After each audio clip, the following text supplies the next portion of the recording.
여러분을 뵙게 되어서 반갑습니다.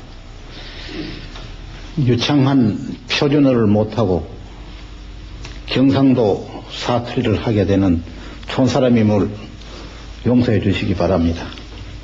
오늘 저는 우리나라의 과학기술의 수준, 문제점, 그리고 우리나라의 과학기술을 중심으로 한 교육 문제에 대해 가지고서 한 90분간 말씀드리겠습니다.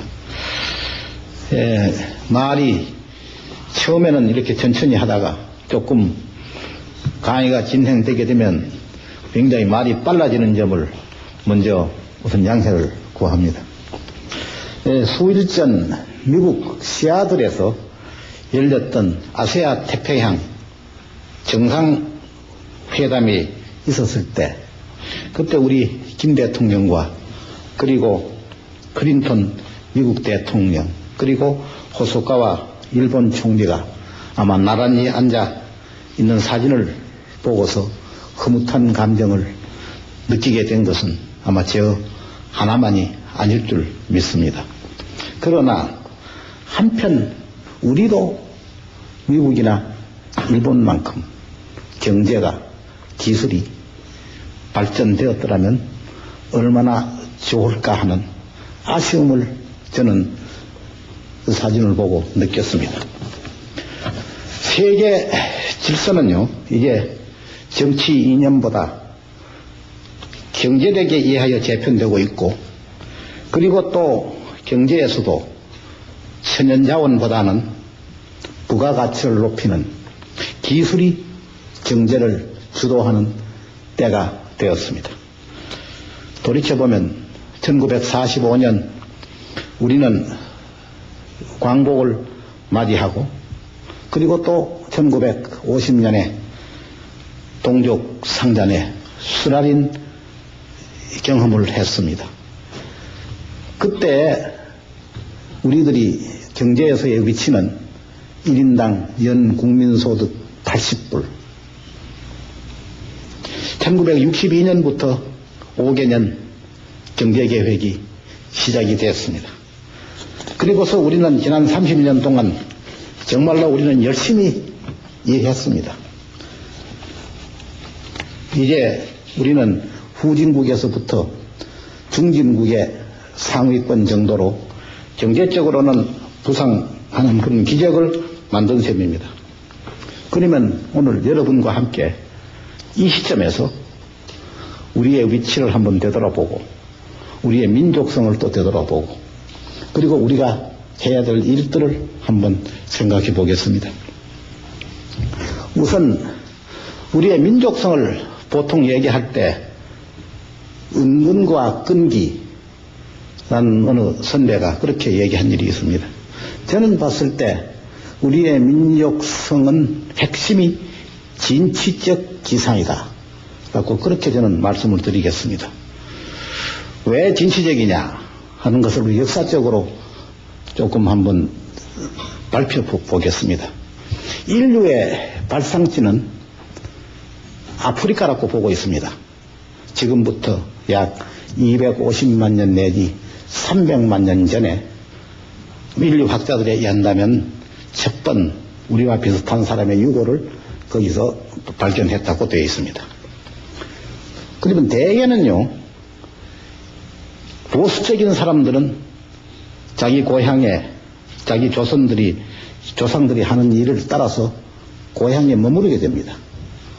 조금 진취적인 사람들이 다른 데 한번 가보게 되면 새로운 곳이 없겠는가 하고 조금 다른 데 멀리 눈을 돌리게 됩니다. 그래서 아프리카에서 생겨났던 한 종족이 북상을 해서 이집트 근방에 왔죠. 와서 여기 보다가도 혹시 조금 더 좋은 데는 없을까 하고 온 것이 중동. 그래서 아마 메소포타미아 근방에서 문화를 조금 한번 고대 문화를 일으키고, 여기 보다가는 아마 더 좋은 곳이 있겠지 해서 천산산맥을 넘어 몽고 벌판으로 그리고 만주로 결국 이 한반도에 도착을 했습니다. 아마 지금부터 한 2만 년 전. 그러면 생각해 보세요. 아프리카에 남았던 사람들보다는 아무래도 북쪽으로 올라갔던 중동 또는 유럽으로 갔던 사람들이 조금 더 진취적이었을 거고, 그 사람들에 비해서 아마 몽고로 온 양반들은 더욱더 진취적이었을 거고요. 결국 이 한반도에 이 살기 좋은 이곳을 찾아오기 위해서 그 당시로서는 갈 수 있는 대로 끝까지 온 겁니다. 와서니 제가 사는 포항, 경주, 이제는 바다가 막혀서 더 가지를 못했죠. 그래서 아마 포항 사람들은 서울 사람들보다는 조금 더 진취적일 것이다. 그래서 그 민족 이동사에서 봤을 때 세계적으로 아마 진취적인 민족을 내세우라 한다면 아마 우리 한민족, 그리고 아마 우리의 사촌인 또는 우리의 동생인 아마 일본 사람들도 결국 여기 와서 동해 저쪽을 건너갔을 테니까 일본 사람들도 우리만큼은 아마 진취적이시다 하고 아마 인정을 해야 될 것 같습니다. 그 다음 또 역사를 좀 되돌아봅시다. 종교에 있어 가지고서 외래 종교를 받아들인다는 것은 절대로 쉬운 일은 아닙니다.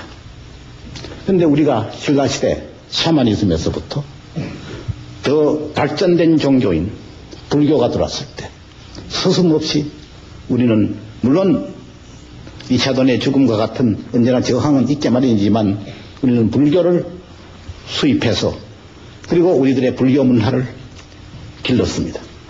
동시에 또 불교가 오래가서 약간의 사회에다가 부정부패를 낳았을 때 그때 바로 고려 말 2조 초에 와서는 또 신유교를 주자학을 도입을 해가지고 또 새로운 활력을 또 집어넣었습니다.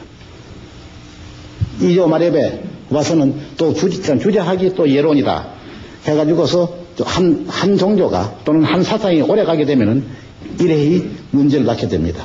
그때 다시 또 실학이다. 그리고 2조 말에 와서는 서양 문물이다. 그 해서 우리들은 언제나 세계를 봐가지고 그 당시에 주어진 여건 위에 있어가지고서는 최선의 것을 받아들이는데 서슴지 않았다. 그 점에서 우리는 또 진취적인 사람들이지 보수적인 사람들은 아니다. 그 다음은 또 우리가 발전시킨 여러 가지 문화적인 걸 봐가지고서도요. 예를 든다면은 한글의 창제, 세계 전체에서 한 문자를 과학적으로 문학적으로 만든 그러한 문자를 만든 사람들이 없습니다. 우리밖에 사실 뿐입니다. 우리 세종대왕의 한글 창제를 절대로 가볍게 간단히 넘길 수는 없는 겁니다. 우리가 지금 이 한글 덕택에 우리의 문화 발전에 민주주의 발전에 경제 발전에 얼마나 많은 덕을 보고 있는 거냐 하는 것을 한번 보신다면은 그 한글 창제의 독창성에 대해 가지고서 또는 거북선 또는 인쇄술, 인쇄술에 대해서 제가 한마디 하고 넘어가야 될 것은요, 인쇄술이라는 것은 근본적으로 책을 많이 만들 필요가 있었을 때 인쇄술이 발전되는 겁니다. 그 책을 많이 필요로 했다는 것은 결국 참 문민시대 책을 많이 읽을 사람들이 있을 때 책을 발행하는 겁니다. 새로운 인쇄술을 동활자를 만들 정도로 고려말 2조 초에는 우리들의 문화가 그만큼 발전됐다. 다시 말하면 서양에 있어가지고서 구텐버그보다가도 200년이나 먼저 우리들이 새로운 인쇄술을 만들 정도로 우리의 문화는 향상되었었다. 그런 점에서 봐가지고도 우리는 또한 진취적이고 현명한 민족이었다. 그런데 유구한 역사의 가운데서 실수가 없을 수 없습니다. 예를 든다면 대영 제국 하는 그 영국도 기원 한 2세기부터 한 8세기까지 한 600여년간 로마의 제국의 지배하에 있었고요. 어떤 나라든 보게 되면 꼭 우선 중국만 해가지고서도 원에 참 지배가 1세기 가까이 갔고, 그 다음에 청나라에 만주족이 가가지고서 결국 수백 년을 좀 지배를 했습니다. 우리 19세기 말, 그때 우리들의 문제점은 뭐였느냐 하면 지리적으로 우리가 너무 극동의 위치에 있어서 세계 정보에 어두워가지고 세계가 어떻게 돌아가는지 몰랐기 때문에, 그래서 우리가 개화에 늦었고, 또 개화에 늦었던 그 실수가 들어서 식민지 35년의 기간을 맞이했고, 그래서 지금 우리가 선진국이 되지 못하고 말하자면 후진국 또는 중진국의 상위에 존재한다. 그러나 우리들의 민족성으로 봐서는, 극성으로 봐서는, 진취성으로 봐서는 우리는 아마 선진국이 안 되고는 못 빼기는 극성을 가지고 있는 것이 우리 민족성이다. 그래서 1950년대, 60년에 우리들 그 1인당 국민소득 80불 하고, 남미에 1인당 국민소득 200불 하고, 또는 그 당시에 필리핀의 국민소득 150불 하고는, 비록 그 당시에 우리가 국민소득은 낮았지만은, 우리는 근본적으로 선진국이 될 수 있는 그 민족성을 타고난 사람들이고, 다른 민족하고 비교해 봤을 때 우리는 꼭 앞서 나가야 될, 그래야만 꼭 행복한, 경쟁심이 지극히 강한 그러한 피를 받았다 라고 해서 결과적으로는 우리는 선진국이 되고 말 겁니다. 그런데 그 선진국을 만드는 데 있어 가지고서 100년이 걸릴 것이냐, 50년이 걸릴 것이냐, 30년이 걸릴 것이냐, 또는 우리 정부에서 얘기하는 대로 한 10년 걸릴 것이냐. 제가 봤을 때는 적어도 한 30년 정도의 계획은 세워야 되지 않겠는가 하는 것이 오늘 제가 말씀드리려고 하는 요점이 되겠습니다. 그런데 우선 막연히 우리가 선진국 겁니다. 선진국이란 것은 어떤 나라가 선진국이냐? 아무리 서로 돕고 이렇게 해도 가난하고 모두 아프고 질병에 이렇게 처덕이는 그러한 사회는 역시 우리는 선진사회라고는 얘기할 수가 없죠. 역시 예방주사를 맞고 모두 건강하고, 그리고 집에 떡 들어갔을 때 상하수도가 깨끗하게 되어 있어 가지고 집이 좀 깨끗하고 도로도 좀 깨끗하고 그래줘야 물질적으로 어느 정도 풍요로운 사회다. 그것이 바로 선진사회라고, 선진사회의 한 여건이라고 그렇게 저는 보겠습니다. 그래서 결국은 과학기술을 발전시켜서 물질적으로 더 풍요한 실용적인 그러한 사회가 돼줘야만 역시 선진사회다. 그런데 과학기술의 발전은요, 단순하게 물질적인 풍요만을 가져온 것은 아닙니다. 정치 사상마저도 바꾸었습니다. 천연자원이 중요했던 옛날에는 개인이 부자가 되는 방법은요, 또는 국가가 부국이 되는 방법은 남의 것을 뺏어야 되었습니다. 남이 가진 것을 내가 가져야지요. 따라서 옛날에는 영토 제국주의 또는 식민지주의, 그것이 부국의 길이었는데, 지금은 이제는 기술 발전시켜서 문화를 발전시키는 것이 부국의 방향이다. 개인 생활도 마찬가지입니다. 옛날에는 지주, 땅 많이 가진 사람이었습니다. 땅을 내가 많이 가지면 다른 사람 못 가지게 되고, 그래서 칼 막스의 사회주의 사상, 다시 말하면 분배가 중요해졌습니다. 한 사람이 너무 많이 가진다는 것은 그것은 다른 사람을 착취하게 되는 거니까, 따라서 골고루 가지자. 그런데 과학기술이 발전되고 난 다음에는 남의 것을 뺏고 분배 얘기하는 것보다는 그 나라에서 과학기술을 발전시켜서 더 사회 전체의 생산성을 올리는 것이 도로에 더 빠른 방법이다. 이 부분에서 제가 일화 하나를 들겠습니다. 89년에 헝가리의 부다페스트에 있는 그 당시에 칼 말스 대학이요. 공산대학입니다. 거기에 총장이 이 포항을 방문해서 바로 그때 헝가리하고 우리하고 국교 직후게나 직전이게나 그렇습니다. 왔을 때 같이 점심을 먹었습니다. 그러면서 내가 물었어요. 헝가리가 어떻게 돼서 그 공산 부록에 있어가지고서 그 자유화 물결을 제일 앞장서서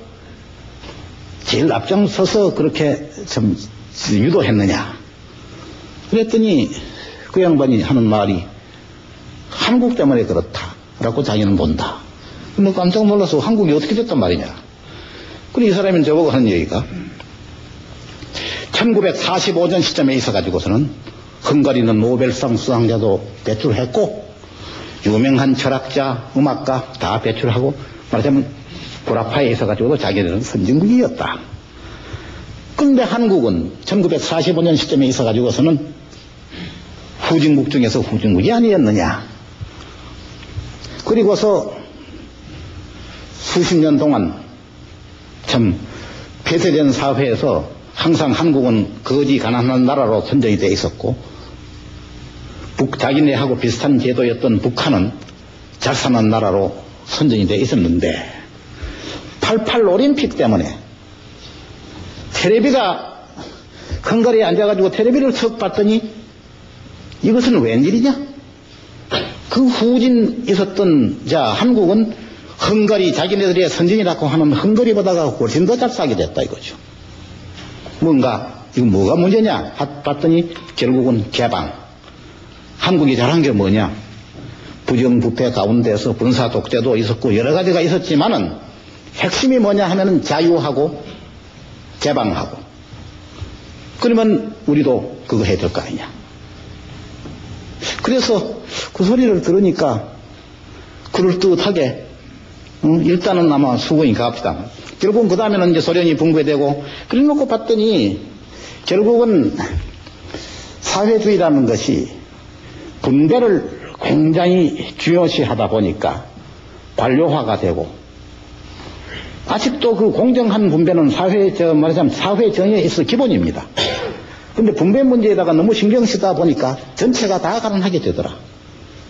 차라리 분배 문제를 조금은 뒤로 미루고라도 국민들의 자유, 창의성, 개방성 그랬더니 사회 전체가 부자가 되니까 따라서 분배 문제에 있어 가지고 불공정한 그것이 상대적으로 줄어들었다. 그래서 제가 봤을 때 저도 아마 약간 좀 그렇게 생각을 하게 되었습니다. 그 다음에요 또 하나 기술에 있어 가지고서 기술이 얼마나 원자재보다 얼마나 중요하냐 한 예를 하나 든다면요. 포항제철에 쇠를 만드는 데는 우선 철의 원광석이 필요하고요. 우리나라에서는 철 원광석이 한 98% 정도밖에는 2% 정도밖에는 우리나라에서 구할 수가 없습니다. 98%를 수입하고 있습니다. 그 다음은 석탄이 필요합니다. 아주 제 양질의 석탄은요. 유연탄이 필요한데 그 유연탄은 우리나라에서는 하나도 나질 않습니다. 북한에서는 좀 나는데 100% 석탄을 수입합니다. 100% 석탄을 수입하고 100% 철광석을 수입해가지고 어떻게 수지를 맞추느냐. 그랬을 때 선철을 만들고 강철을 만들었을 때 강철의 값은요 마침 기술에 의해서 만들어졌죠. 원자재 석탄하고 철광석하고 값에 약 10배쯤 받습니다. 다시 말하면 강철 값에 1할이 결국 원자재 값이라 이 말이고 나머지는 기술에 의한 부가가치입니다. 따라서 그 기술에 있어 가지고서 그 과정에서 더 효율적인 기계를 만들어 버리면 그러면 원자재 값에서 그 차이 나느냐 안 나느냐가 큰 문제가 안 되는 겁니다. 그뿐더러 그 강철을 가지고 선박용 큰 엔진을 만들었다 하게 되면요. 다시 그 강철 값의 20배 정도를 우리 더 받습니다. 그러니까 결국은 원자재보다가는 이제는 손재주, 머리재주, 그뿐더러 과학기술이 발전되어 가지고서 이 수송이 발전되어서요. 포항에서 철판을 싣고 인천에 와가지고 내려서 트럭에 싣고 서울에 오는 수송비나 포항에서 바로 바다를 건너가지고 저쪽에 오사카나 동경에 내리는 수송비는 똑같습니다. 저쪽에는 배에다 가서 그대로 내려놔 버리면 되고 여기는 인건비가 내려가지고 난 다음에 다시 또 뭐 트럭에다 싣고 하는 거예요. 그래서 과학기술이 들어가지고서는요, 정치 사상도 바꿔버렸고, 사람 생활양식을 다 바꿔놨습니다. 아마 과학기술이 발전 안 됐더라면, 교통이 이렇게 발전 안 됐더라면은, 농촌에서 아무리 많이 생산해도 도시로 가지고 오는 동안에 나물이 다 썩어버릴 겁니다. 따라서 서울에 앉아가지고서는 회도 못 먹고, 그 다음은 배추도 못 먹을 겁니다. 그래서 서울에 사람들이 안 모여들 겁니다. 그런데 교통이 발전돼 놓으니까요, 포항에서 나는 생선을, 좋은 생선은 전부 서울로 실어 올라오고, 저는 포항에 앉아가지고 찌꺼기만 먹고 있습니다. 결국은 서울에다가 이렇게 사람들이 많이 모이게 된 이유가 바로 뭐냐 하면 이 교통의 발전, 말하자면 과학기술의 발전이 들어가지고 사람들의 생활 양식을 바꿔버렸고, 그 다음에 사고방식을 바꿔버렸고, 정치 형태를 바꿔버렸고, 국가의 무역을 말하자면 국제관계를 바꿔버렸습니다. 그래서 결국은 한마디로 말해서 과학기술이 중요한 시대다. 그래서 아마 이 강의의 제목을 아마 저걸 보게 되면 뭐 미래 생존의 열쇠, 과학기술 하는 그런 큰 제목 밑에서 제가 오늘 나와서 이제 기술 문제, 이제 이거 뭐 교육 문제를 얘기하게 되었습니다. 그러면은, 기술이 중요한 건 알았습니다. 아는데 기술을 그러면 발전시키는 방법은 뭐겠습니까? 과학기술만 발전시키면 우선 선진국이 되는 원동력은 되는 겁니다. 그러면 과학기술을 발전시키는 방법은 뭐냐고 했을 때 우선 우리가 기술적으로 봐가지고 어느 정도가 있느냐 하는 것을 한 말씀 드리고 넘어가야 되겠습니다. 일본의 개화를 1868년, 1870년이라고 칩시다.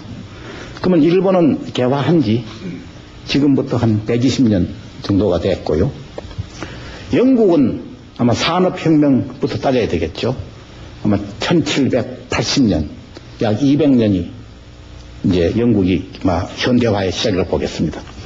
그러면 우리의 현대화의 시작을 몇 년도라고 보느냐? 아무래도 1960년이라고 봐야 되겠습니다. 왜냐하면 1945년에 우리 해방이 됐을 때 물리학에서 예를 든다면 학사학위 소지자, 대학 졸업자가 몇이었느냐 하면 남북한을 합쳐서 11사람이었습니다. 따라서 1945년 시점에서 공과계통 전체에서 대학 졸업자가 몇이었느냐? 100명 미만이었습니다.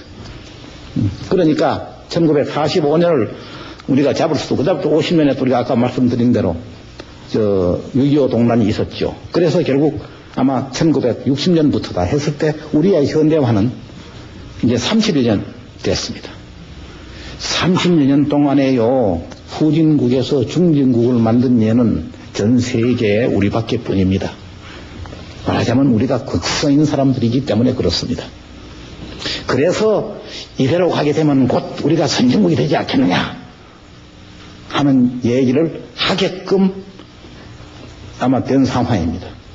그러나 선진국은 그렇게 쉽게 되지는 않습니다. 그러면 후진국에서부터 중진국으로 온 데는 어떻게 했느냐? 돈은 구었고요. 회자도 있고. 그리고 그 다음에는 어떻게 하느냐? 자본이 함도에 모여져야 투자가 되니까 억지 재벌들을 특혜에 의해서 60년대에 만들어냈습니다. 삼성도 럭키 금성도 현대도 말하자면 투자의 효율성을 위해 가지고 한쪽에다가서 자산을 모은 겁니다. 기술은 외부에서부터 기술 도입, 합작, 그래 했습니다. 그 다음에 우리가 한 건 뭐냐? 시장 개척이다. 말하자면 상업을 배운 겁니다. 과거에 직업의 귀천을 얘기했을 때는 산농공상, 그래서 선비가 제일 위에 놓습니다만, 요 사이에 봐서는 옛날에는 그 산농공상 해서 이렇게, 옛날에 가로쓰기는 이렇게 씁니다. 요 사이 가로쓰기는 이렇게 쓰니까 내가 옛날식으로 산농공상 했을 때 요새 국민학교 애들은 보고서 그거 상공농사다. 제가 봤을 때 아마 그 상공농사가 그것이 요새 직업의 귀천에 속하고, 그리고 국가적으로 봐가지고 중요한 것이 바로 사입니다. 그동안에 우리가 이만큼 된 것은요, 어디 과학자가 어디 연구만 해서 된 게 아닙니다. 순전히 여기 우리 기업인들이 뛰어다니면서 지금 나라를 이만큼 만들어 놓은 겁니다. 상이 우선, 상은 이제 어느 정도 돼 가요. 아마 우리나라에서 선진적인 분야를 내놔라 한다면 제가 봤을 때 기업, 그 다음에 군대, 두 조직은 꽤 국제화가 되어 있습니다. 형편없는 곳 내놔라 하면 아까 일단 말씀드리겠습니다. 교육, 그 다음에 아마 정치도 교육만큼 아마 잘못될 확률이 좀 존재하죠. 결국은 지나간 30년 동안 우리가 배운 것은 상업을 배웠습니다. 그런데 30년 동안에 너무 급격히 팽창하다 보니 기술은 정착을 못했습니다. 그럼 기술을 정착시키려면은, 예를 든다면은 일본에서부터 한 기계를 수입을 해가지고 기계를 이제 작동을 하기 시작했습니다. 그러면 그 기계를 한 사람이 오래 작동을 하게 되면 그 기계의 원리도 알고, 기계를 이렇게 제작해야 되겠지 해서 이제 기계의 내용도 알고 고치기도 하고 또 발전도 시킵니다. 그런데 하나 세놓고 해봤더니 장사가 잘 돼요. 하나 더 가져와. 여기 우선 운전자, 너는 좀 경험이 있으니까 너는 이거 운전해. 해서 기술자를 기술에다가 한곳에 두는 게 아니라 관리자로서 자꾸자꾸 갔습니다. 그 길밖에 뿐이었습니다. 결국 급격한 팽창을 하다가 보니 자연히 한 기술자를 기술에다가 오래 둘 수 있는 환경이 못 되었고, 그래서 우리나라에 지금 기술은 없습니다. 원자력 발전소가 9기나 있지만은 아직도 우리나라에서 전부 다 그게 턴키로 들어왔지, 우리나라에 원자력 기술이, 원자력 연구 발전소를 만들 기술은 없습니다. 말하자면 지나간 후진국에서부터 중진국으로서의 가는 동안에 우리는 상업적인 면에 의해 가지고 급격한 발전을 하는 가운데서 기술을 정착시킬 여가가 없었다. 그러나 아까 제가 말씀드린 대로 선진국의 첫째 조건이 기술 발전입니다. 그래서 어렵게 말씀드렸고요.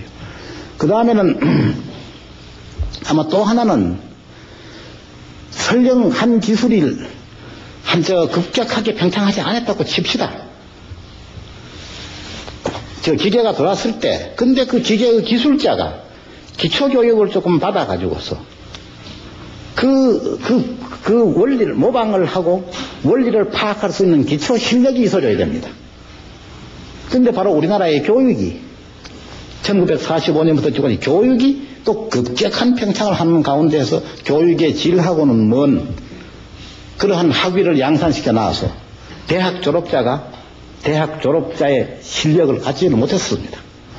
따라서 결국은 두 가지 점이죠. 하나는 사회가 기술자를 기술에 정착시키는 제도가 아니었고, 둘째, 설령 그렇다고 치더라도 기초 능력 배양에서 학교가 부실했기 때문에, 그래서 결국은 힘들었다. 그러면 이제는 명백해집니다. 그럼 기술 발전시키는 방법은 어떻게 되겠느냐?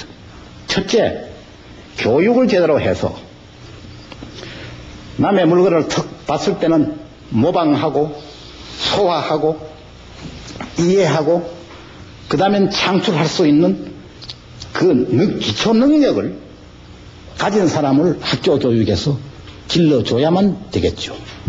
둘째, 아무리 그렇게 길러놓으면 뭘 합니까? 회사에 나가게 되면 회사에서는 또다시 한 2년 있다가 계장, 그 다음에 한 4년 있다가 과장, 그 다음엔 해외, 말하자면 바이어들 만나서 상담해라. 그렇게 돼가지고서는 또 안 되는 거죠. 결국 사회교육이 사회가 공장이 기술을 발전시키게끔 또 체제가 돼줘야 됩니다. 그 두 가지가 맞아야만 되는 거지. 그러면 예를 들어 봅시다. 호주가 원래 그게 1900년대 초에는 세계 최선진국이었습니다. 세계 최부국이었어요. 왜냐하면 지하자원이 제일 많았으니까. 근데 지금 호주는 1인당 국민소득 한 2만 불 정도, 우리보다는 훨씬 잘 살죠. 그러나 세계 최선진국은 아닙니다. 왜냐하면은 이제는 기술이 중요한 시대가 되었거든요. 자원보다가. 근데 호주에 있어 가지고서는 학문의 정도나 대학 교육의 정도는 선진국 수준입니다. 근데 왜 거기서 기술이 발전 안 되느냐 하게 되면은 공장이 없어요. 왜 공장이 없느냐? 1500만의 인구 가지고서는 시장이 너무 좁아요. 그러니까 이게 어떻게 보게 되면요. 참 인생 만사는 세웅지 말았고요. 이제 전화위복이 되는 겁니다. 옛날에 우리는 인구가 많아서 큰일이고 지하자원이 잡아도 털렸다. 지금은 교육된 인구가 있으면은 그게 바로 인적 자원이 되는 겁니다. 사람을 교육을 시켜놓지 않게 되면 부담이 되죠. 나쁘게 극단로 얘기하게 되면 산업 쓰레기처럼 부담이 되는 겁니다. 근데 우리가 교육만 잘 시켜놓게 되면 그게 뭐 전부 다 주옥 같은 참 우선 좀 좋은 사람들이고 인간다운 생활을 할 뿐더러 바로 그것이 궁정이 되는 겁니다. 바로 일본이 우리하고 비슷한 천연자원은 없는 가운데에서 바로 교육을 그 사람들은 잘 시켰습니다. 일본은 1870년부터 시작해가지고 첫 번째 그 사람들이 한 것이 뭐냐 하면은 교육 제도를 서양을 모방해서 그대로 했습니다. 동경대학을 1876년인가 만든 모양인데 그때 자기네도 또 처음 개화해가지고 처음 대학 만들었으니 예를 든다면 물리학 선생은 없었습니다. 일본 사람으로는. 영국 사람을 데리고 와서 영어로 물리학 강의를 동경대학에서 시작을 했습니다. 1896년까지. 그동안에 동경대학 졸업생을 영어로 교육받은 졸업생을 영국에 보내가지고 유학을 시켜서 교수 자격이 있다고 생각했을 때 그 사람들을 데리고 옴으로써 비로소 일본말로 물리학을 강의하게 된 겁니다. 1945년에 우리 서울대학에서의 한 60년까지 서울대학의 강의 방법은 교수 없이 학생들이 적당히 책 읽고 자습했습니다. 저도 바로 그 독학한 제가 56년에 서울대학을 졸업했는데 바로 그 독학한 세대입니다. 그런 식의 교육하는 것하고 저쪽에서 교육을 제대로 하는 것하고 차이가 언제 나느냐? 30년 후에 나타나죠. 일본은 20세기 초 1905년 1903년에 국제 수준의 물리학이나 학문의 연구 결과가 나오기 시작했습니다. 우리 지금 30년이 흘러갔습니다. 지금은 훨씬 더 정보화 사회가 돼가지고 모든 것이 더 빠른 이 시대에 있어가지고서 아직도 상대적으로 봐가지고 우리가 일본의 학문에 있어가지고서는 1900년대 초에 일본의 상대적인 세계의 위상에 우리는 도달하지도 못한 거 아니냐. 그러면 기술에 있어서 봅시다. 기술에 있어 가지고서요. 1941년에 일본이 미국을 상대로 선전포고를 했습니다. 진주만 공격을요. 그때 일본은 전함, 비행기, 전차 모든 재료에서 모든 설계 새로운 설계를 해가지고 새로운 무기를 세계적인 무기를 그 친구들은 개발을 할 능력이 있었습니다. 지금 우리가 뭐 자동차 한다고 하지만 아직도 핵심적인 부품은 일본에서 수입하고 있죠. 어떤 의미에서는 일본의 부품 수출 대행업체. 그러면 기술은 어느 정도가 있느냐? 일본의 아마 1920년대의 일본의 위치 상대적으로 봐가지고요. 그 정도 가 있지 않겠느냐. 그러나 그것이 바로 일본의 개화 후 50년 얘기고 우리는 지금 우리의 개화 후 30년 얘기니까 적어도 한 50년을 30년으로 단축시켰는 뭐 그보다도 우리보다가 못한 뭐 저쪽에 남미라든지 이런 나라 비해서는 더 못한 게 있으니까 우리도 잘한 겁니다. 잘한 거지만 제가 말씀드리는 것은 기술이라는 것은 하루아침에 되는 것은 아니다 하는 것을 내가 말씀드리는 겁니다. 그럼 기술이라는 건 뭐냐? 결국 자연을 변조, 가공하는 인간의 능력을 얘기하는 겁니다. 사람의 능력을 얘기하는 겁니다. 기계가 아닙니다. 기계를 아무리 갖다 놔도 그 사람 없으면, 그 모르는 사람이 돌리면 그건 고철입니다. 그런데 그러면 사람의 능력을 향상시키는 방법은 뭐냐? 누가 가르쳐 줘야지요. 가르치는 그 선생이 아주 훌륭하면은 제자가 빨리빨리 배우고, 가르치는 선생이 영설이면 또 그 제자가 배우기는 배우죠. 이제 늦게 배우는 겁니다. 일본은 어떻게 했느냐? 서양에서 인류 선생을 데리고 와서 처음부터 인류 학생을 만들어낸 겁니다. 인류 학생을 가르쳤습니다. 그런데 우리는 우리 형편에 그럴 수 없었으니까 우리 있는 대로 우선 우리나라 사람은 적당히 해가지고 적당히 했기 때문에 결국은 지금 있는 60대는 아마 80대보다는 조금 낫고 40대는 60대보다가 조금 낫고 20대는 아마 40대보다가 조금 나아질 것이다 하는 식으로 됐지. 일본처럼 말하자면 양자전이, 말하자면 이렇게 뛰어서 올라가는 그러한 발전은 우리는 못했습니다. 그 점이 일본하고 우리하고 다른 면이 아니냐. 한마디로 말해서 교육입니다. 그 교육은 학교 교육뿐 아니고 기업에 있어가지고 교육도 마찬가지 교육, 사회교육입니다. 결국은 교육이 잘 돼줘야만 나라가 된다 하는 것을 제가 여기서 강조하고요. 그러면 이제 되돌아가서요. 이러다가는 사회 문제, 교육 문제를 얘기하다가는 너무 참 저게 되니까 우리 한번 학교 교육의 문제로서 넘어가 봅시다. 그럼 우리 학교는 지금, 우리 교육은 지금 어떻게 돼서 문제가 어디 있단 말이냐. 그랬을 때요. 한마디로 우리 교육의 문제는 지금은 대중교육 시대인데, 시대는 대중교육 시대인데 아직도 가르치는 방법이나 학교의 운영이나 모든 것이 과거의 엘리트 교육 시대, 영재교육 시대의 방법을 답습하고 있는데 근본적인 문제가 존재를 합니다. 그럼 내가 예를 들겠습니다. 옛날에는 국민학교 일제시대만 해가지고도 국민학교 입학을 하려면 시험을 쳤습니다. 국민학교 교육을 받을 자격이 없는 그런 두뇌 가진 애들은 국민학교를 넣지를 않았습니다.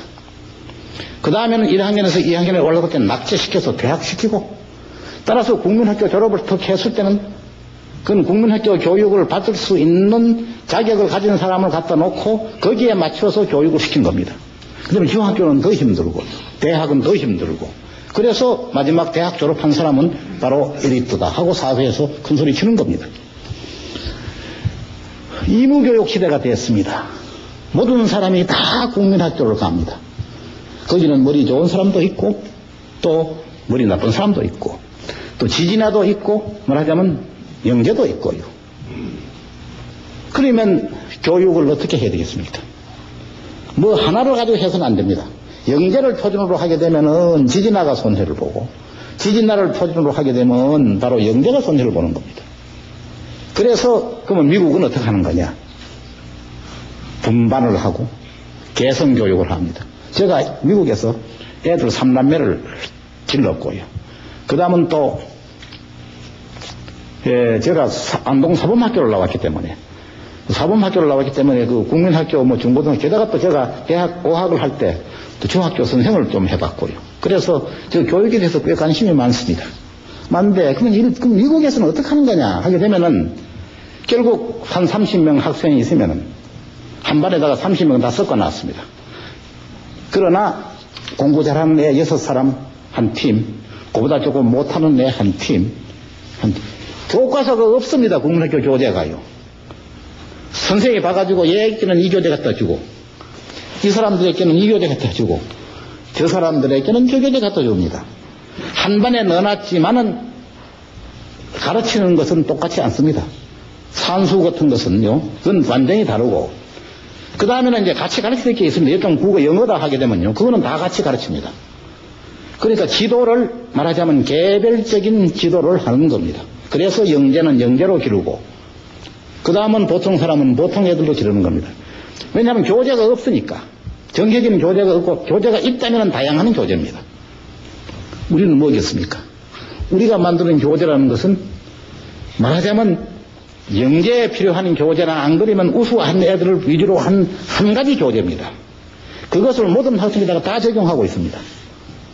거기서부터 이제 문제는 태동되는 겁니다. 말하자면 대중교육 시대에 모든 다양한 능력을 가진 사람들이 교육을 받는 이 시대에 교재나 교수 방법은 과거 엘리트 시대의 방법을 그대로 적용하고 있다. 한 데서 이제 문제가 됩니다. 조금 더 건너뛰어 가지고요. 어느 고등학교가 좋은 고등학교냐? 포항공대 같은 훌륭한 대학에다가 몇 사람 집어였느냐? 그러고 보니까 그 학교의 선생님이나 교장의 모든 저것은 가르치는 역점은 전부 다 영재교육, 우수한 애들 위주로 교육을 하고 있지. 중이하에 아마 제가 봤더니 거의 60%의 학생들에게는 배우는 게 없습니다. 그 결과 제가 한번 조사를 한 일이 있습니다. 조사를 했더니 공업 전문대학에 들어온 학생 중에 10%가 2분의 1 더하기 3분의 1을 5분의 2라고 씁니다. 밑에 2하고 3하고 합치고 위에 1하고 1하고 합쳐요. 한번 가셔서요. 선생님들 이렇게 가셔서 혹시 그 집안에 있는 고2나 고3 학생 보고 2분의 1 더하기 3분의 1이 얼마냐 하고 문제를 한번 내보래요. 보시면은 제가 조사한 바에 의해서는 한 10% 정도 되니까 9분은 관계없을 거고 그 중에 한 분은 아마 야야 이건 너무하지 않느냐. 그 왜 그렇게 됐느냐. 바로 아까 그 말씀드린 대로 대중교육 시대의 획일적인 교수 방법 교재. 그 다음에는 미국에 있어 가지고서 그러면 중학교부터는 어떻게 되는 거냐 하고 봤더니 중학교부터서는 바로 우리나라에 가지고 대학에서 수강 신청하는 제도입니다. 수학에 가게 되면은 속진반이 있습니다. 속진반의 교재가 다릅니다. 보통반이 있고 보통반이나 그게 많죠. A 코스, 이제 B 코스 해서 그럼 보통반에 들어가게 되면 보통반에 있는 그것이 우리 학교의 표준 교재하고 비슷해요. 그 다음에 지진반이 있습니다. 지진반에 가게 되면 교재가 두껍지가 이만큼 두껍습니다. 예를 든다면 1차 방정식의 응용 문제를 속진반에서는 2문제 풀고 넘어갑니다. 앞으로 나가면 빨리빨리 나가죠. 왜냐하면 다 이해를 하니까. 지진반에 가게 되면 20문제쯤 풉니다. 그럼 어떻게 되는 거냐? 중학교를 졸업했을 때 한 3년을 마칠 때 속진반에 있는 애들은 고1 정도를 했습니다. 보통반에 있는 애들이 중3 정도를 했고 그 다음에는 지진반에 있는 애들은 중1 또는 중2 그러나 기초는 나옵니다. 걔들은 2분의 1 더하기 3분의 1은 5분의 1하고 쓰지 않습니다. 그 다음에는 고등학교 졸업 자격시험이 있습니다. 우리나라의 수학 능력시험은 대학에 가는 말하자면 그 능력이 있느냐 없느냐는 거고 미국에서는 두 가지 시험이 있습니다. 하나는 수능시험에 해당되는 시험이 있고 하나는 모든 주에서 전부 다 고등학교 졸업 자격시험이 있습니다. 의무교육하는 곳에서 그 자격을 통과해야만 고등학교에서 나올 수 있습니다. 그 자격시험은 봤을 때 시험 문제를 딱 봤더니 고3 졸업자에게 주는데 중3, 고1의 기초입니다. 적어도 이거는 해야 된다 이거예요. 다시 말하면 그 사람들이 가르치는 게 뭐냐 하게 되면 영어는 각자가 다 세금을 내야 되니까 따라서 세금 계산할 수 있는 그 실력은 다 가져야 된다. 곱셈, 나눗셈, 그건 다 해야 되는 겁니다. 말하자면 민주주의, 민주사회에 있어가지고 국민으로서의 기본은 다 해라. 그래서 미국에서는 잘하는 애들은 크게 신경 안 씁니다. 잘하는 애들은 특별히 해가지고 난 다음에 그리고 좀 지도나 별도나 지도를 하고 주요 관심 가지는 것은 대부분의 못하는 애들을 이 대중을 어떻게 할 것인가. 우리는 이 대중교육 시대의 역점은 엘리트 교육에 있다는 거예요. 그래서 우리 만약에 교육개혁의 방향을 이룩한다면은 바로 우리 대중교육 시대라는 그 관념을 넣어가지고서 어떻게 하면은 이 대중교육 시대에 맞는 교재를 개발할 것인가. 그래서 저는 과감하게도 중학 졸업 자격 시험을 도입을 하자. 문제는 예를 든다면 수학 문제는 어떻게 내는 거냐? 아주 기본적인 산수하고 예를 든다면 3분의 2를 소수로 고쳐라. 뭐 2분의 1 더하기 3분의 1은 얼마냐? 그 다음에 1차 방정식에 이제 응용 문제 같은 거요. 중학교 한 1학년, 2학년 정도의 수학에서 아주 기초적인 거. 거기에서 80점 이상을 못 맞으면 졸업은 안 된다. 그리고 그 시험에 다가서 낙제를 많이 하는 그 교장은 교육을 잘못한 거다. 뭐 얼마나 우수한 애들 길어내는 거는 그건 부모들이 알아서 하면 되는 거고. 그런데 또 부모들도 문제가 살짝 더 많죠. 제가 그런 얘기를 쭉 했더니 부모들의 극성 때문에 안 된답니다. 왜 안 되느냐? 분반이 이제 참 소위 말하는 우열반을 형성이 왜 안 되느냐 하고 물었더니 그 문제를 그러면 우리 여기 있는 중고등학교에 계시는 선생님들이 모르느냐 하면 다 알고 있습니다. 알고 있는데 첫째, 사회가 그걸 용납하지 않는다. 체면상 자기 아들이 지진반에 어떻게 등록하냐. 겉으로라도 우수반에 있어야지. 그래서 이건 국민의식의 개혁이 없이는 힘든다. 그리고 정부가 또 노력을 하지 않는다. 다양한 교재를 개발해서 놔야 되는데 교재가 국정교과서 하나밖에 뿐이고 장학서가 나타나가지고 난다면 왜 이 교재를 왜 안 가르쳤느냐? 이 교재를 가지고 뛰느냐 안 뛰느냐? 그래서 중고등학교에 있어가지고서 첫째는 다양한 국민학교부터 시작해가지고 다양한 교재가 개발돼줘서 적성에 맞게끔 가르쳐서 선택의 여지가 있어줘야 되겠다는 거 하나고요.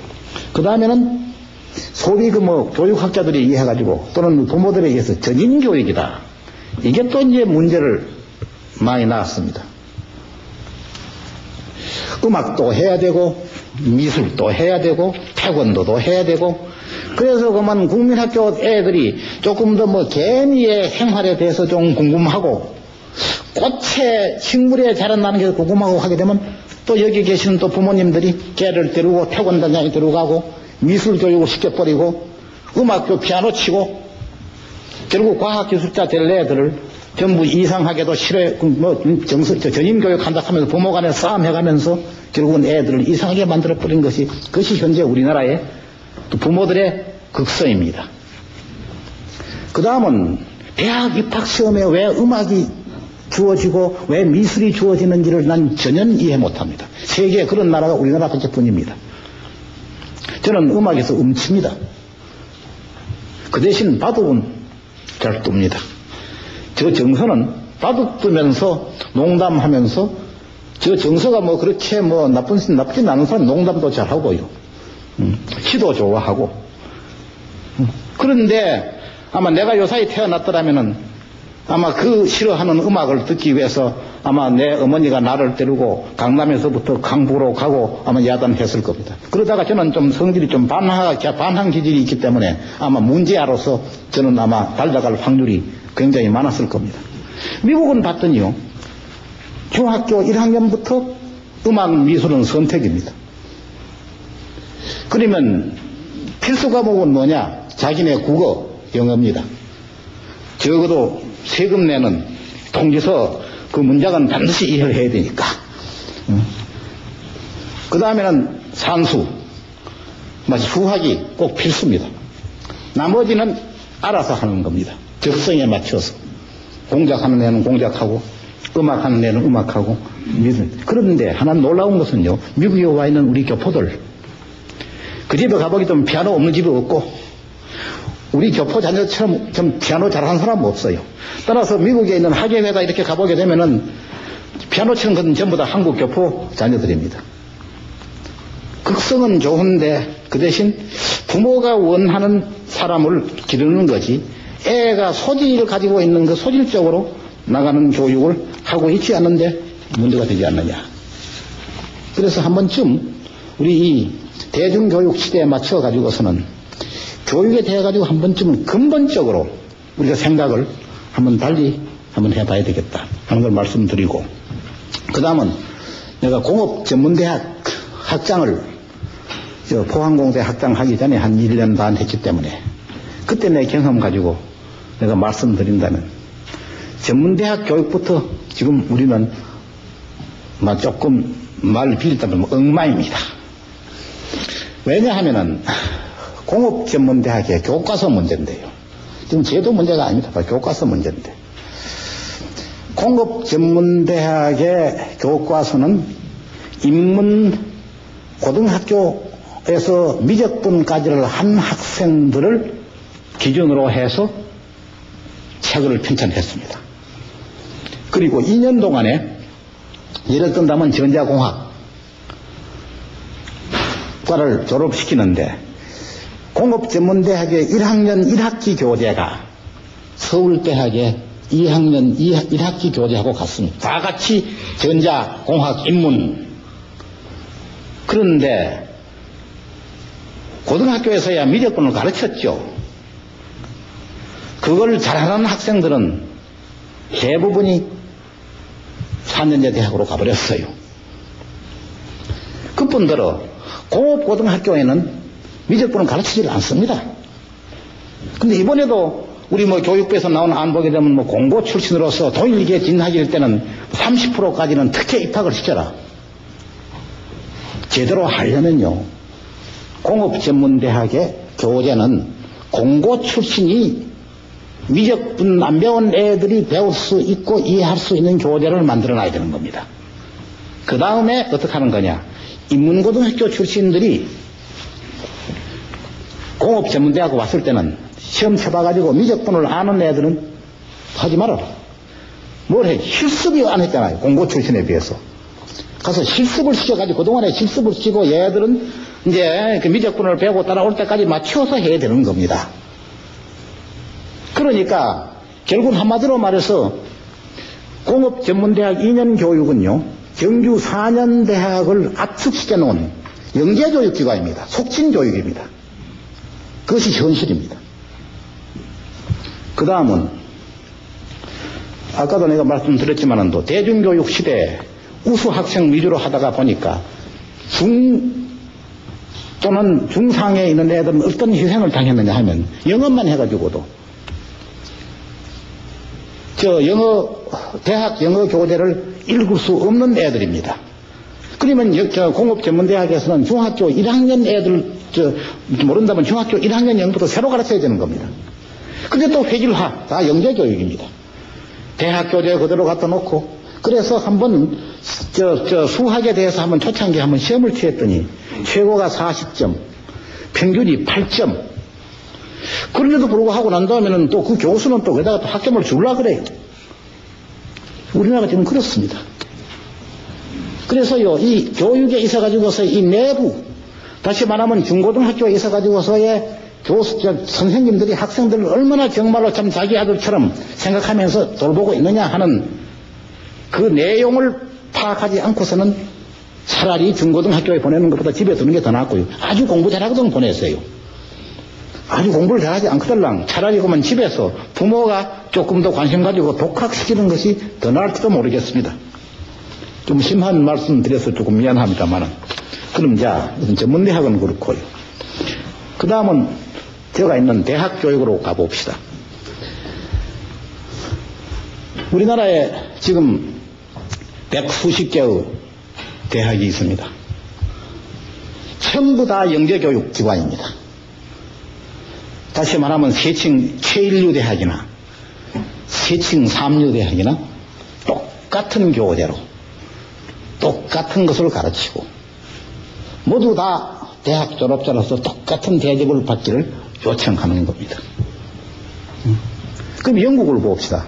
영국에 캠브리지 대학을 나오면서도 그 안에서 오너스 프로그램, 오디너리 프로그램 1학년에 입학해가지고 1학년 말에 시험 쳐서 말하자면 영재반, 보통반 영재반, 우등반에 갔을 때 3학년 졸업할 때 졸업시험 쳐가지고 참 A나 B에 있어서 상위 B를 받았을 때만 대학원 갈 수 있고 그리고 취업을 했을 때 그 퍼스트 오너라는요 그 우등반에서의 또 상위 몇 프로 한때는 그건 봉급이 다릅니다.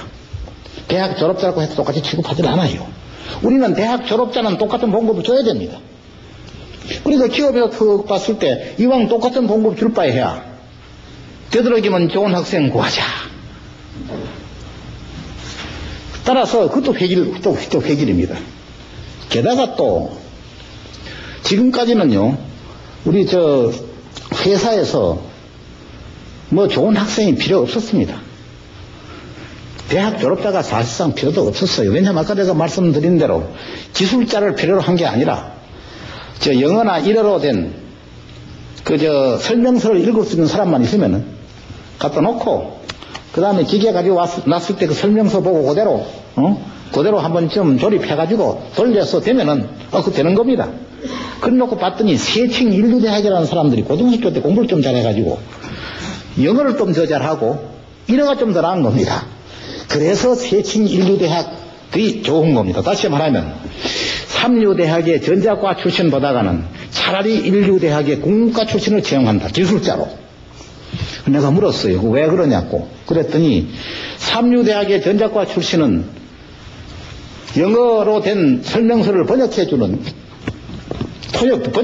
그 인류대학의 영과 출신을 필요로 하니까 차라리 그 사람 보고 그러면 너 번역해가지고 내가 그만 그대로 한번 꼽아봐. 아니 된다 이거예요. 뭐 때문에 하는 거냐.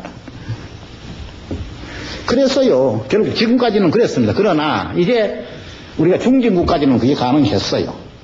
이제 기술자를 필요로 한 때가 왔습니다. 이 기술자는 기술자가 돼야 되고 상업은 이제 참 상업이 돼줘야 되고 이제 다양화한 이제 이러한 사회가 되었습니다. 이제는 교육의 질이 이제 문제가 되는 겁니다. 그러면 지금에 있는 우리 학교에 참 지금에 있는 우리나라의 이 교과 과정은 누구에게 맞는 거냐 하면요. 학자를 기르는 교육입니다. 지금에 있는 대학에 있어서 가르친다는 것은 학자를 위한 역사학과지 역사학과를 나와서 사회에 취직하는 것은 아닙니다. 왜냐하면 교수들이 전부 학자니까 자기 같은 사람을 만드는 겁니다. 과거에는 부유층에서 할 일 없는 사람들이 대학을 왔죠. 그랬으니까 학자 기르는 거 좋았습니다. 그리고 또 거르고 올라와서 대학에 온 사람들은 학문에 관심이 있는 사람들만 왔으니까 지금은 대학이 이제 이거 대중교육화 시대가 되었습니다. 대학 졸업하고 극소수의 사람들이 대학원을 가는 겁니다. 그런데도 불구하고서 교과 과정은 가르치는 방법은 교과서는 옛날 엘리트 시대의 그 교과 과정 그대로 쓰고 있는 겁니다. 그래서 제가 오늘 여러분 보고 말씀드리고자 하는 것은 자녀가 있었을 때 대학을 보낸다. 그러면 어떤 대학, 어떤 학과를 갈 것인가 또는 대학을 보낼 것인가 안 보낼 것인가 그 결정을 해야 되는 겁니다. 부모나 또는 학생들 본인이나. 집에 돈이 많아서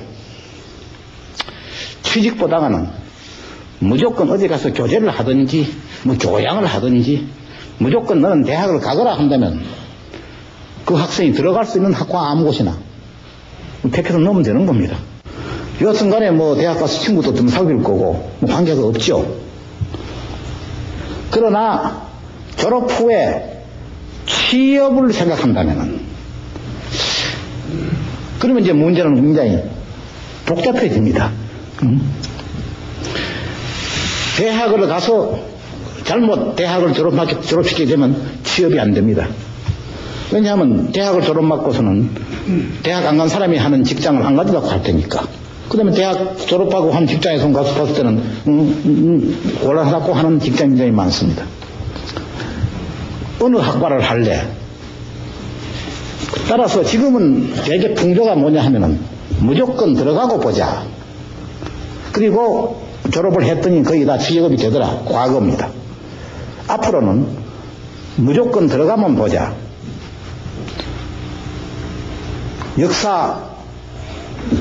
역사만 역사, 물리면 물리, 전자만 전자.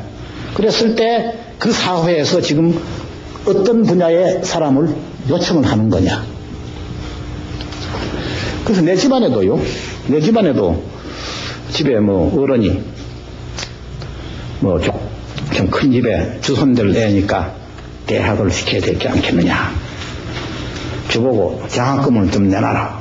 그래서 어른 명령이시니까 장학금을 내가지고 그 학생이 그 사람이 어떤 사람인지도 모르고 그래서 한 4년 있다가서 그 주선이 나를 찾아왔어요. 취직을 시켜달라고. 그래 보니까 내가 취직시킬 수가 없어요. 왜냐하면 그 학교에 그 학과 가지고서는 내가 있다가 난 다음에 그렇다면 그만 대학을 너가 안 갔으면 좋았을 것을 하니까 그때 알았습니까 어찌. 그래서요 이제는 조금 더 우리 국민들이 이제는 대학의 실상이 어떻다는 걸 알고 대학에 가서 자녀의 능력이 더 신장한다면 보내는 게 좋습니다. 대부분의 경우에 쓸모없는 몸만 들이고 지금 대학의 현실이 그렇습니다. 다시 말하면 대학 교재를 전혀 이해하지 못하는 제가 포항공과대학에서 사설을 하나를 채용하려고요. 85년에 86년입니다. 그런데 우리는 역시 뭐 국제 교류를 해야 되고 또 연구중심 대학이고 하니까 외국에 있는 도서관 관장하고 또 도서관 사서하고 편지 내방을 해야 되고 영어로 편지를 쓰는 것까지는 참 뭐 사서 보고 기대할 수는 없지만 편지 내용은 보고서 그대로 좀 읽을 수 있는 그런 사서가 있었으면 좋겠다고 싶어가지고 대개 아마 뭐 대학원 졸업을 하게 되면은 도서관에서 석사를 가지게 되면은 아마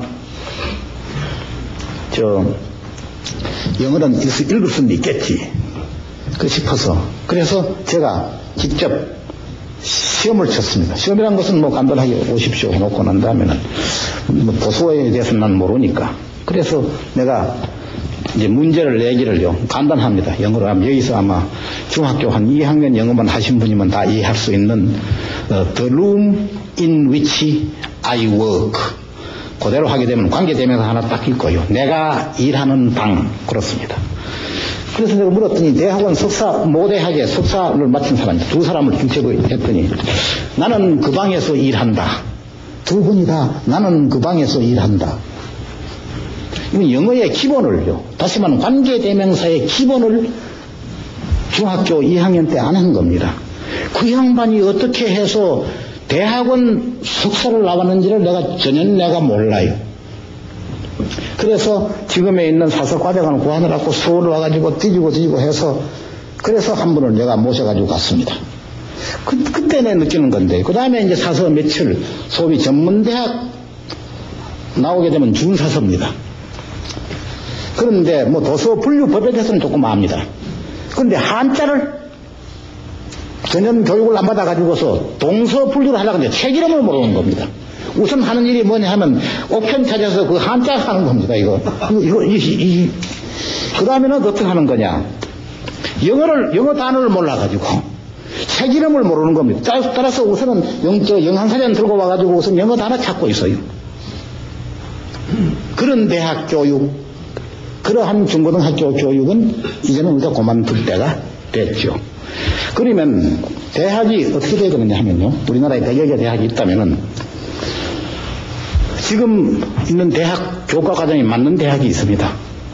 아마 포항공과대학, 뭐 서울대학 이런 대학들. 우리 학교에서는 졸업생의 80%가 대학원을 갑니다.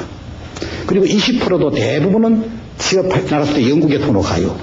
따라서 그것은 학문 위주의 현재의 그게 맞는 겁니다. 내가 만약에 지금에 있는 어느 삼류대학에, 세칭 삼류대학에 내가 송장으로 간다면은 내 마음대로 할 수가 있다면은 교과과정을 다 바꿔치우죠. 어떻게 하는 거냐? 저기서 회사에서 대부분의 회사에서 원하는 사람은 연구개발자가 아닙니다. 우선 영어로 된 설명서를 읽을 수 있는 사람, 일본말로 된 설명서를 읽을 수 있는 사람, 그 1학년 시험 턱 쳐봐가지고서 영어가 모자라면 중학교 1학년부터 영어를 한 2년, 3년간 영어 가르치는 겁니다. 그러면요, 중학교 3학년 정도의 영어만 하면 설명서 읽을 수 있습니다. 그래 해놓고, 그 다음에 좀 금상첨화로, 해가지고 조금 더 가르쳐 놓고, 그 다음에는 수학, 공과계통 같으면 수학 시험을 척 봐가지고 고등학교 수학이 좀 약하거나 싶으면 한 학기 내지 1년간은 중고등학교 수학을 새로 기초 실력 양성해서 기초반을 하면 됩니다. 그 다음에는 일반 물리, 일반 화학, 현대 생물학 개론, 전자계산기 입문, 전자회로 입문, 그 정도만 하면 이론으로서는 그만 느끈합니다. 그 다음에 어떻게 하는 거냐? 자동차 회사에 갈 사람이면 자동차에 대해가지고서 좀 연습을 조금 하고, 비행기 회사에 갔으면 비행기에 대해서 조금 알고, 그러면 기초가 있게 되면 거기 가서 이치부터는 거기다 이제 기초가 있으니까 이제는 설명서 읽어서 조금 하고요. 다 되는 겁니다. 사람은 많대 쓸 사람은 없다 하는 이유가 바로 뭐냐 하면은 지금 대학 교육의 획일화. 거기에 지금 제1착으로 문제가 있습니다. 그래서 우리나라에 만약에 우선 교육 계획을 제대로 하려면은 우선 부모들이 깨야 됩니다. 대학을 보내는 이유가 뭐냐? 말하자면 대학 졸업시켜서 건달이 만들려면 보내세요. 다 보내요, 다. 그러나 조금 더 본인이 행복하게 살 사람을 만약에 만든다고 하게 되면 어떤 의미에서는 대학 보내는 것보다는 어디 기술 배우는 학원에 가서 영수학관이 더 낫습니다. 사실은 대학보다가. 기초 실력을 닦게 하는 것이, 그래서 나중에 대학을 가게 하는 것이 더 낫지 않겠느냐. 그래서 우리나라의 대학에 있어 가지고서의 특성화가 이루어져야 됩니다. 모든 대학이 다 대학원 가고 다 박사 기르는 대학, 그럴 수가 없는 겁니다. 지금 그러나 우리나라에 있는 모든 대학들이 전부 다 박사 기르는 영재교육 기관을 작사하고 있습니다. 그러면요, 대학이 그러면 대학원까지 박사학위까지를 주려면은 외국의 경우에, 일본이나 외국의 경우에 어떤 조건을 갖춰야 되는 거냐 하는 걸 내가 말씀드린다면은, 소위 문교부에서 하는 정한 대학 설치 기준령이라는 게 있습니다. 예를 든다면 교수 확보율에서 입학 정원 40명 가졌다면 설치 기준령에 의한다면 전임 교수를 8명 확보해야 됩니다. 그랬을 때 바로 그 학부과정 교육을 충실히 할 수 있다 하는 얘기입니다. 거기다가 만약에 석사나 박사를 기르려면 사실은 그보다는 조금 더 많아야 됩니다. 그런데 현재 세층 일류 대학입니다. 서울대학을 제외하고 세층 소위 일류 사립대학에 있어 가지고서 교수 확보율이 70%입니다. 그러니까 8명에 7, 8이 56 해서 5.6명인데 대개 6명 가지고 있습니다. 그러니까 한 70, 한 2, 3%. 그러니까 어떻게 되는 거냐? 주당 몇 시간을 가르치냐 하면 주당 11시간에서 15시간을 가르칩니다. 주당 11시간에서 15시간을 제대로 가르치면은 그대로 준비하고 제대로 가르치게 되면 그것에서 연구할 시간은 하나도 없습니다. 그런데도 불구하고 그보다도 더 적은 교수 숫자에다가서 12시간, 15시간 가르치면서 석사, 박사를 기른다면은, 그러면 그 석사, 박사 교육이 불실하든지, 안 그러면 학사과정 교육이 불실하든지, 어느 하나는 불실합니다. 초인적인 능력을 가진 사람을 제외하고서는요, 때때로 보게 되면 초인적인 능력을 가진 사람이 있습니다. 그 사람끼리는 제가 고개를 숙이죠. 그러나 초인적인 능력 사람을 가지고 기준으로 해가지고 제도를 만들 수는 없는 겁니다.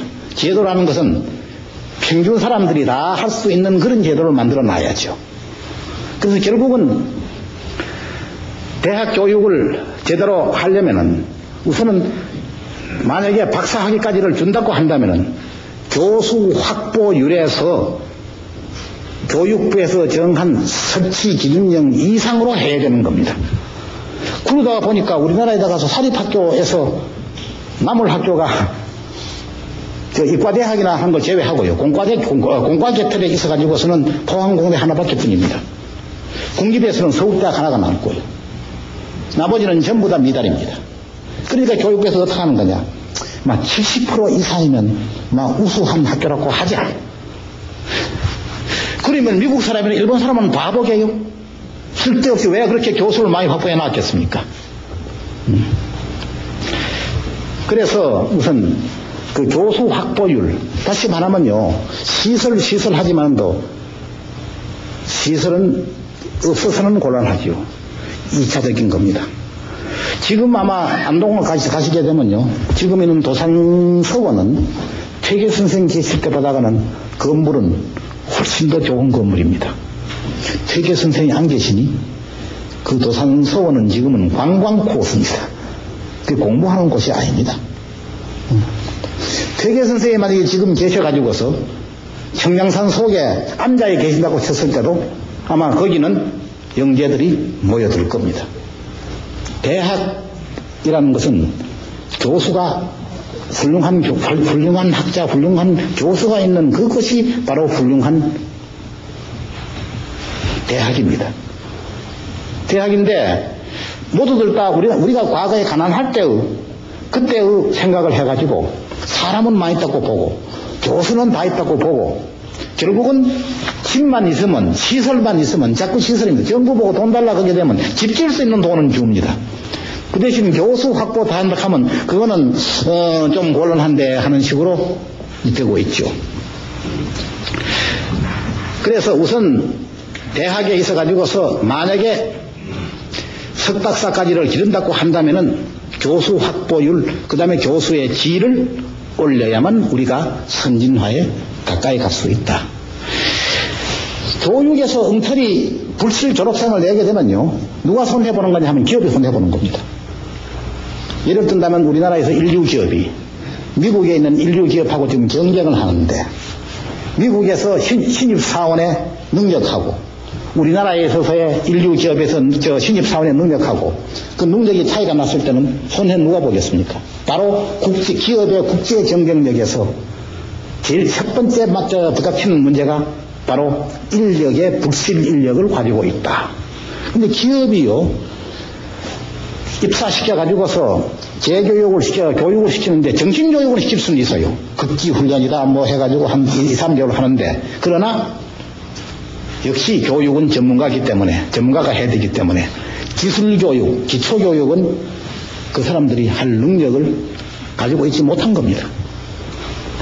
그 다음에는 이제 마지막으로 교육 문제를 얘기했을 때는 대학원 이제 문제까지를 얘기를 해야 안 되겠습니까?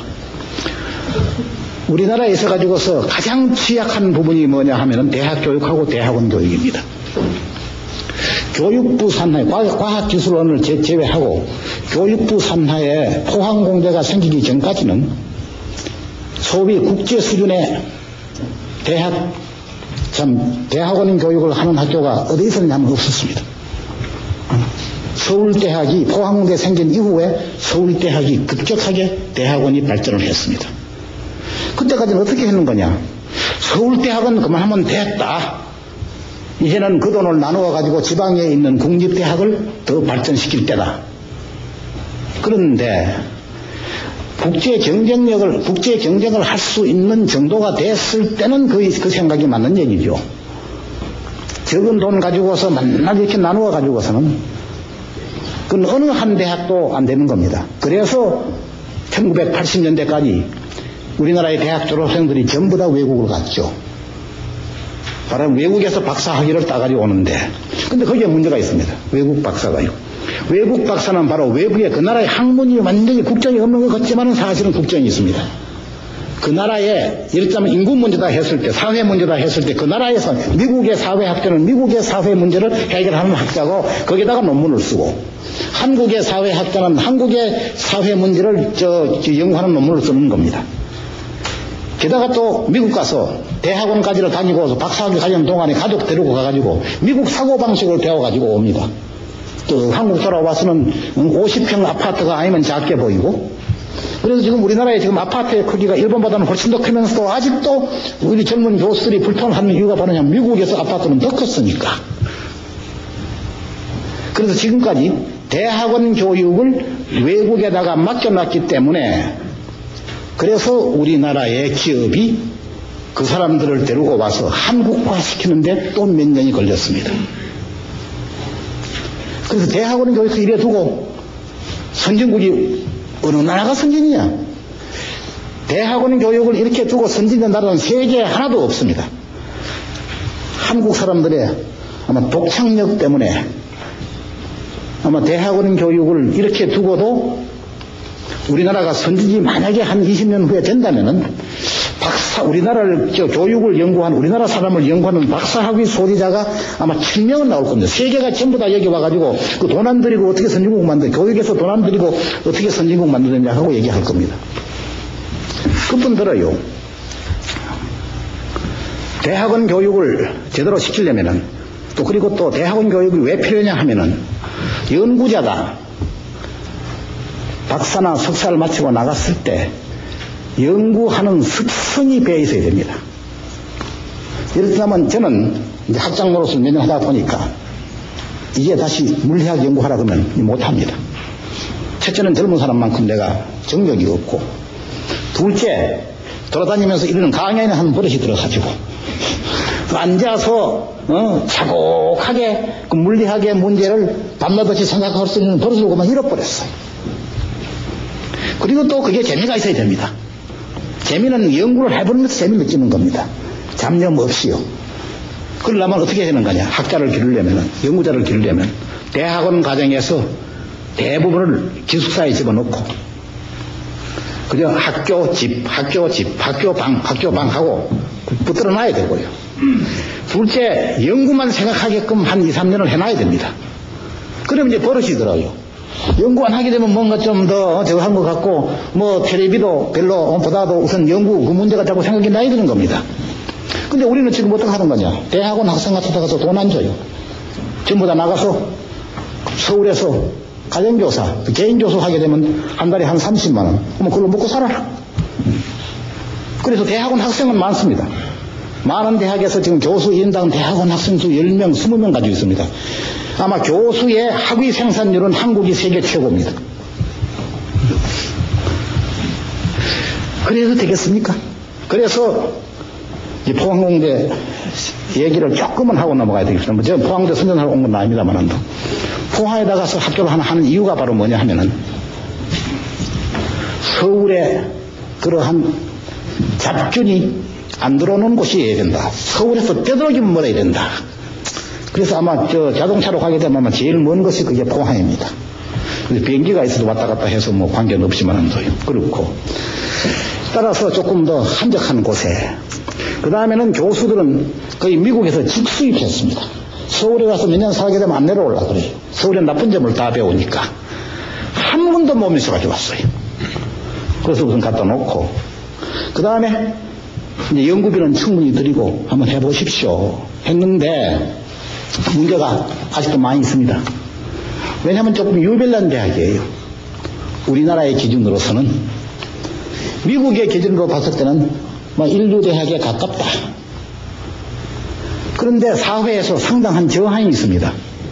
왜 그렇게 그럼 유별난 대학은 진박사는 하는 거냐. 그럼 제가 어디 유별난 대학을 어디 발명한 건 아닙니다. 그저 외국에 있는 대학 하나, 참 표준되는 대학 하나 정도 한번 해보자.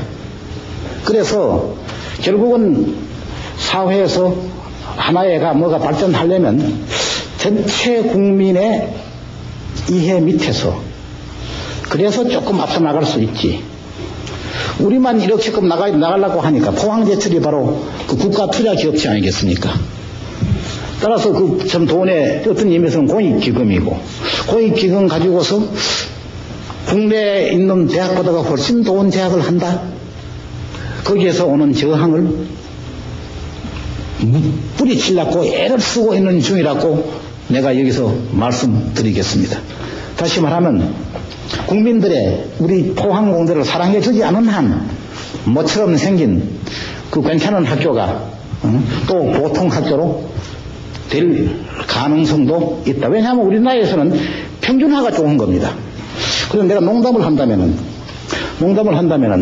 한 사람이 아주 착한 행동을 하면, 야야 착한 행동 그만둬. 그 나쁜 사람 한 대도 면하잖아. 따라서 그 착한 사람을 조금 더 낮춰놔야만, 똑같이 대줘야만 우리가 이제 참 되게 되고, 공부를 좀 열심히 하게 되면 그 공부 못하는 사람을 생각해가지고 그 비슷하게 대줘 하는 것이 요사이의 우리나라의 사고방식입니다. 말하자면 포항공대 너무 잘하면 곤란하니까 응? 다른 학교하고 조금 비슷하게 대줘야 돼. 그래야만 다른 학교가 좀 자존심을 가질 거 아니냐. 정말로 그런 식으로 그런 사고방식 가지고서 나라가 되겠느냐.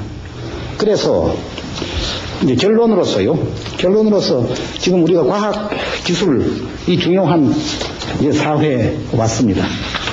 왔는데 우리가 선진국을 위해 가지고서는 한마디로 말해서 우리 국민 각자의 능력을 길러야 되겠다.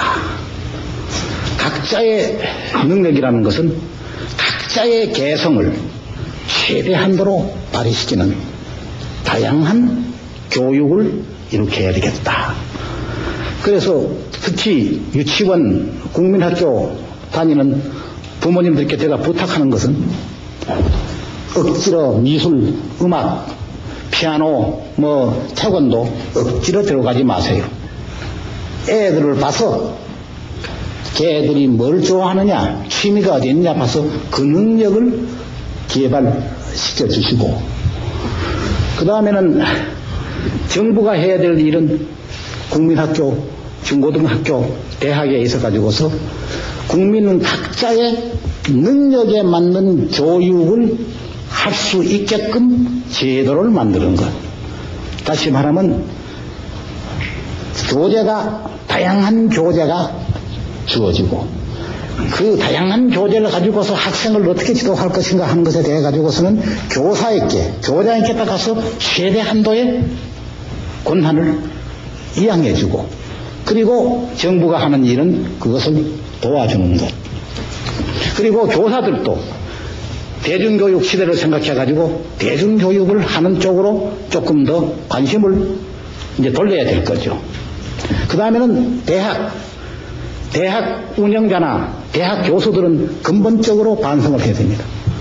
전부 다 자기네들의 자존심만 가지고 교수를 위한 학교가 아니고 학생을 위한 학교가, 학생의 능력을 신장시켜주는 그러한 대학이 돼줘야만 되는 겁니다. 그리고 국가에 있어 가지고서도 대학하고 대학원 교육에다가 관심을 또 쏟아야죠.